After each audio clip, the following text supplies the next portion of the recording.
The only Romanian tank division was practically wiped out in the 1941 campaign, in which the two Romanian armies achieved limited success with the capture of Odessa and other parts of Ukraine. Reinforcements were badly needed, but these would still not be forthcoming due to German reluctance to sell more modern equipment to minor Axis countries. Still, another offensive was in the pipeline, so desperate measures were taken to prepare the unit for combat duties. These would end in disaster once again, and its proportions even surpassed the 1941 debacle. Back when Operation Barbarossa commenced, Romania had attempted again to obtain more modern tanks, but their offer to buy 287 Skoda T-23 medium tanks, along with 160 light tanks from KKD, was refused by the German partner. During the year, only 26 Panzerkampfwagen 35T light tanks would be delivered as replacements for the written-off R2s, although 700 Mercedes-Benz L3000S and 900 Opel Blitz trucks were also transferred. These were not ideal for operations in Russia, and while captured Soviet trucks were in a poor condition, at least the army now had more than 8,000 trucks, which did help. By May 1942, most of the recovered R1 and R2 tanks had been repaired, but while 3rd and 4th Armies advanced on Stalingrad and the Caucasus, suffering a 10% loss in manpower, 1st Tank Division would only join them in August with a mere 109 R2 tanks that were now outdated. This was clearly shown by test firings, during which the T-34 proved invulnerable to the 37mm gun of the Romanian R2 tanks, so Hitler finally approved the delivery of German panzers. In October, 11 Panzer III's with a short gun and 11 Panzer IVG's with a long 75mm gun were provided, along with 9 75mm and 9 50mm anti-tank guns and 18 half-tracks. Training started, but not much time remained until the Soviet attack, so the newly received guns and tanks were not fully integrated into the division, which had 12,000 men, 1 armored and 2 motorized infantry regiments, but only 84 serviceable R2 tanks and 19 new panzers, with 1 Panzer III and 1 Panzer IV being shipped to Romania for training purposes. When the Red Army broke through near Serafimovic on the 19th of November, 1st Tank Division was ordered to reach 22nd Panzer, which had been encircled. Its command post was overrun, and it could not reach the German unit, losing 25 tanks. Although hundreds of prisoners were taken, after just 3 days of fighting, only 19 R2 tanks and 11 panzers were left, for a grand total of 30. Retreat was the only option, with huge losses. By the 2nd of December, only 2 tanks and 944 men remained, although the division's supply units behind the lines still had more than 6,000 personnel. Unlike the German units, these did not have any combat strength, so the remnants were organized into a detachment under Colonel Nister, which received 4 repaired tanks, 10 armored cars, 8 half-tracks, and 700 men. They were to stop the Soviet units from crossing the Chir River, but by January, after killing or capturing 400 Soviets, all vehicles were lost, and 3rd Guards Army was able to cross the river. Just like with the Italian and Hungarian divisions later on, Hitler's permission to retreat came too late, so losses were unnecessarily high. By March 1943, the unit was back in Romania, with only 40 salvageable R2 tanks, 6 armored cars and half-tracks, 33 field guns, 27 light anti-tank guns, and 800 vehicles. Everything else was lost. Unlike before, the unit remained cohesive, but its obsolete equipment did not permit close cooperation between its armored and infantry elements, as most trucks could not follow the tanks on difficult terrain. There were some local successes, with limited results, mainly because Soviet reserves could not be countered by overextended and exhausted Axis troops. Once again, there were limited reinforcements coming from Germany in the form of 50 already outdated Panzerkampfwagen 38T tanks, along with Skoda howitzers, SDKFZ 251 half-tracks, and anti-tank guns. The new tanks were in fact in a bad shape.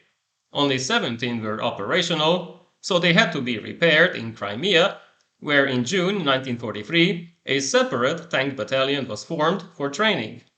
2 companies participated in the defense of the Kuban bridgehead, losing 7 tanks to Soviet anti-tank guns, before being withdrawn to Crimea in September.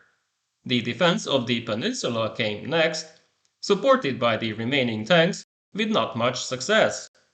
In November, 15 T-38s, the Romanian designation of the Panzerkampfwagen 38T tank, were evacuated to Romania, with another 5 in December, along with 41 various captured tanks that were then used for anti-tank training back home.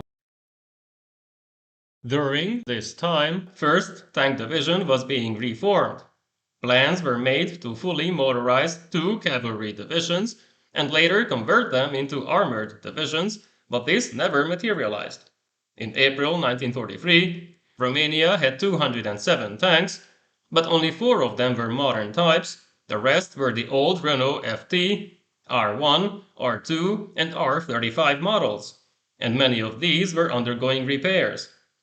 Before the end of the year, 34 TACOM T-60s were added, after the successful combination of the Soviet 76.2mm guns and the T-60 light tank, both from captured stock. It finally offered a capable gun, but minimal protection, while Romanian engineers worked on other solutions. 30 R-35 tanks were upgunned, using a slightly stronger 45mm gun. These joined 2nd Regiment, while 21 TACOM R2s, a combination of the R2 tank and a different Soviet 76mm gun, the ZIS-3, formed an assault gun company. German deliveries slowly started. Until September 1944, at least 115 Panzer IV tanks and 80 Stuk 3 assault guns arrived. The German occupation of Romania was considered, then postponed, as the country continued to fight on the Eastern Front, unlike Italy or Hungary. However, its 7 divisions in Crimea could only rely on the support of a single tank company with 10 T-38s and 7 German assault guns, so their counterattacks could not have a major influence on the outcome. In February, as the armored division was not yet ready, only a mixed tank group could be sent to Transnistria to support 3rd Army, but in late March, the obsolete R-35 and R2 tanks were withdrawn, and no serious effort was made to defend that region, with most Romanian troops moving behind the Dniester River. In April, 2 other detachments were sent to the front. Then the division received the name Greater Romania, while training with 2 German panzer divisions. Crimea fell in May, and even though most of the summer passed without major actions, tensions within Romania increased, with a new Soviet offensive imminent. The units were dispersed and mixed with other elements, with some tanks being left with the German instructors or given to the 8th Motorized Cavalry Division, which was to become the new 2nd Tank Division. When the Soviet offensive commenced in late August, these units would only launch partially successful counterattacks with no reinforcements. In fact, the German ally simply seized some of their T-4 tanks and TA assault guns, the Stuk 3s, while 1st Tank Division tried to avoid encirclement, losing 34 vehicles. Just like at Stalingrad, the division did not fall apart, but it suffered heavy losses. When the coup took place on the 23rd of August, only a single tank battalion, with outdated tanks, was available to defend the capital. The rest of 1st Tank was ordered there, but most of its units were captured by the Soviets before reaching Bucharest. Only remnants of a motorized regiment arrived there after some delay. They were then joined by 10 T-4s a single TA, and 20 TACM R2s, although a few of these would soon be lost in clashes with the Germans. War continued in Transylvania, where Hungarian 2nd and 3rd armies tried to take the southern passes, but in these battles only smaller elements participated, with T4 tanks and TA and TACM assault guns. With Soviet help, the two Hungarian armies were halted, then two detachments were merged into an armored battalion to fight in Hungary proper. By mid-October, losses mounted, so the emphasis was placed on infantry support. 1st Tank Division was never reunited, but its 2nd Regiment fought in Slovakia and Austria against German and Hungarian units with T4s and assault guns, losing all but one. The damaged and recovered vehicles were collected by the Soviets, who soon became the new masters of the country.